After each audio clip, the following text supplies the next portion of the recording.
Bonjour, nous allons aborder un nouveau chapitre qui porte sur une partie des mathématiques qu'on appelle l'algèbre. Commençons par un petit historique. Je vous présente ici le portrait d'Al-Khwarizmi, qui était un mathématicien du 9e siècle, qui écrivait en langue arabe et qui a permis l'introduction de l'algèbre en Europe. L'un des livres d'Al-Khwarizmi les plus connus, c'est celui que je vous présente là. La traduction donne le précis de calcul par réduction et comparaison. Regardons le titre en arabe. Je ne parle pas l'arabe, mais je connais la signification de quelques mots. Par exemple, le mot kitab, ça veut dire tout simplement livre. Un autre mot que je peux reconnaître, c'est hisab, qui signifie calcul. Et si on observe bien le reste du titre de ce livre, nous voyons ici l'expression aljabre, qui va donner le mot algèbre. C'est donc la première fois que l'on rencontre le mot algèbre dans l'histoire des mathématiques au IXe siècle dans ce livre d'Al-Khwarizmi. Souvent, Al-Khwarizmi est surnommé le père de l'algèbre. Est-ce que c'est vrai, est-ce que c'est pas vrai? Là, ça se discute.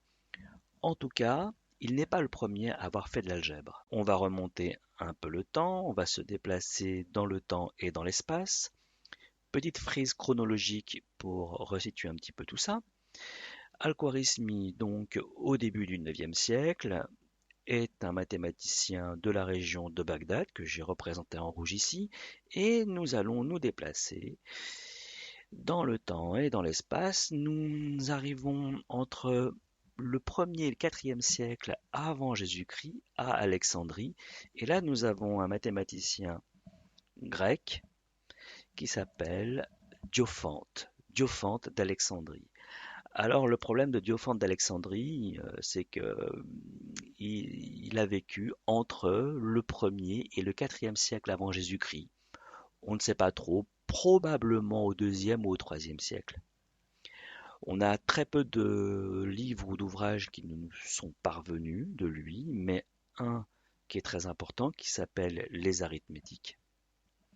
Et dans les arithmétiques, il utilise des notions en rapport avec l'algèbre. Tout ça ne nous dit pas ce qu'est l'algèbre. On va essayer d'en donner une définition.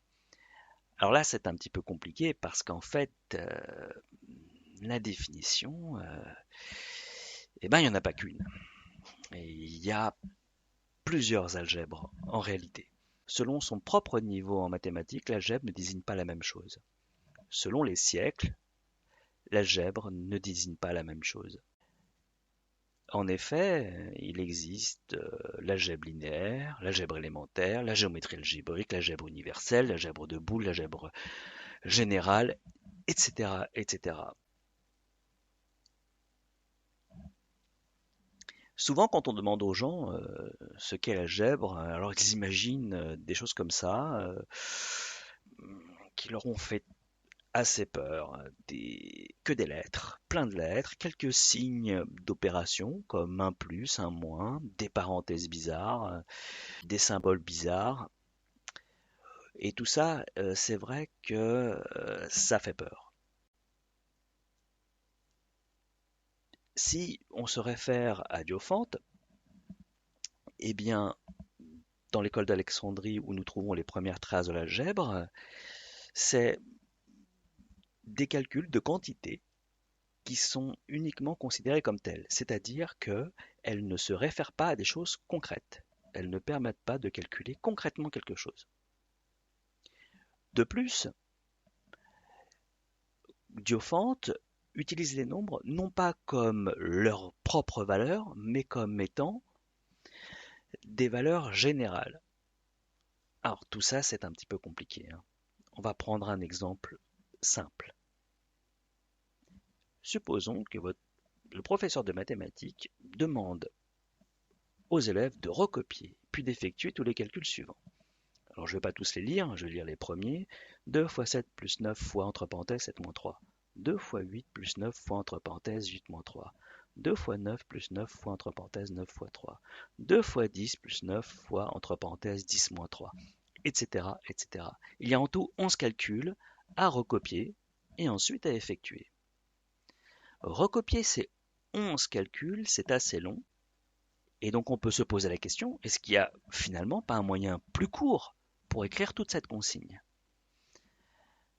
Observons un petit peu les différents calculs. Ils ont tous une structure à peu près identique. Il y a des nombres qui reviennent, des opérations qui reviennent, et des nombres qui changent. J'ai mis en rouge les nombres qui changent. La structure de chaque calcul est toujours la même. C'est 2 fois un certain nombre plus 9 fois, ouvrez une parenthèse, ce certain nombre moins 3, fermez la parenthèse.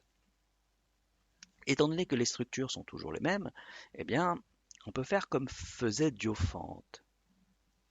Diophante disait la chose suivante. En fait, il faut calculer 2 fois 7 plus 9 fois 7 moins 3, mais le 7 n'est qu'un exemple, et on peut remplacer le 7 par n'importe quel nombre entier entre 7 et 17. C'est pour ça que je disais tout à l'heure que Diophante désignait certains nombres non pas comme en prenant leur valeur propre, mais comme étant une généralité. Ce 7 là, que j'ai mis en rouge, ne désigne pas que 7, mais désigne toutes les possibilités de le remplacer par 8, 9, 10 jusqu'à 17. Et c'est là que nous parlons de l'algèbre, c'est-à-dire cette volonté d'essayer de généraliser quelque chose. Sauf que c'est pas très pratique ici de prendre une valeur et de dire que cette valeur peut en représenter d'autres. Plutôt que de garder ce 7, je pourrais le remplacer par un symbole, cette sorte de rectangle par exemple. C'est-à-dire que c'est 2 fois un certain nombre que j'ai mis sous forme de rectangle, plus 9 fois, entre parenthèses, ce même nombre que j'ai mis sous forme de rectangle, moins 3. Et dans ce rectangle, je mets toutes les valeurs qui vont de 7 à 17. Alors ça, c'est pas mal, mais on va aller encore plus loin. Ici, plutôt que d'utiliser un rectangle, on va utiliser une lettre. En fait, la lettre, ici, va désigner tous les nombres entre 7 et 17, tous les nombres entiers entre 7 et 17, et nous allons avoir ainsi résumé en une seule expression, une expression littérale, c'est-à-dire qui contient une lettre, une seule expression algébrique qui généralise les 11 calculs qui ont été écrits. C'est ça, en fait, l'algèbre. Mais vous connaissez déjà, en réalité, l'algèbre, sans qu'on ait jamais donné le nom. Vous utilisez déjà des calculs avec des lettres qui généralisent. Par exemple, pour l'aire d'un rectangle, plutôt on peut l'écrire sous la forme A égale grand L fois petit l, grand L représentant la largeur, petit l représentant la longueur. On utilise ici deux lettres pour représenter n'importe quel nombre. Même chose ici avec le périmètre du cercle.